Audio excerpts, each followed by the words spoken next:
Hello, and welcome to the third screencast in our Open Blockchain Design series.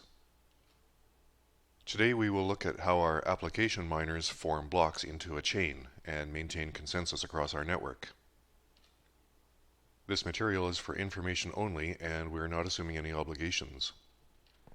The presentation materials are public domain. Our project is open source, and we reuse other open source components with their own licenses. In the last screencast, we explained how we use IPFS to publish chunks, and Ethereum for notification and coordination across miners. The Ethereum network will publish notifications in its blockchain in a consistent manner for all listeners. Miners will notice new chunks and download the ones whose chunk hash matches the last digit in the miner's Ethereum address. This approach logically divides the miner population into 16 groups. Each group will store 1/16 of the chunks. Each miner within a group will have an identical copy of all the chunks for that group. Let's consider a series of 6 chunks received by one miner group. The first chunk ever published is on the left, and the latest is always on the right. Note that chunks may arrive at irregular intervals over time. The first chunk ever published arrives and nothing happens. The miner needs a minimum of 2 chunks to begin the algorithm. Then the second chunk arrives. The miner combines the hashes of the first 2 chunks. We define the combination operation as the XOR of the hash of the first argument with the hash of the second argument, and then taking the hash of that result. Note that we're using the SHA-2 algorithm as our hashing function. Now when the third chunk arrives, we combine the result of the previous combination with the hash of the third chunk. And we repeat this process for every new chunk that arrives.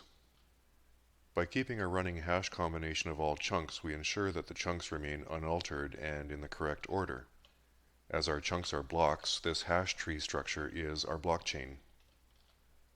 By this approach, at any point in time, our blockchain can be represented by one number, consistent for all miners across the group. Each of the 16 miner groups will maintain its own blockchain. Each miner reports the number it computed from its blockchain to Ethereum.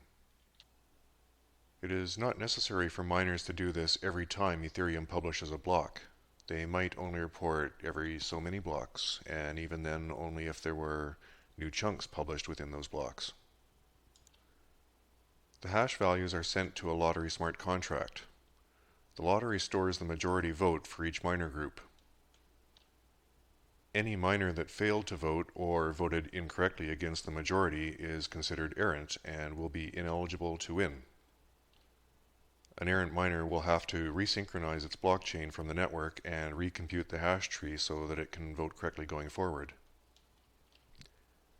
After each vote, the lottery selects an honest miner at random and sends it a reward in Ether. Over time, the rewards should balance out across all the miners. This mechanism ensures that miners stay synchronized and consistent. It works as long as the majority of miners in each group are honest. In the next video, we'll review the steps by which files are retrieved from our blockchain.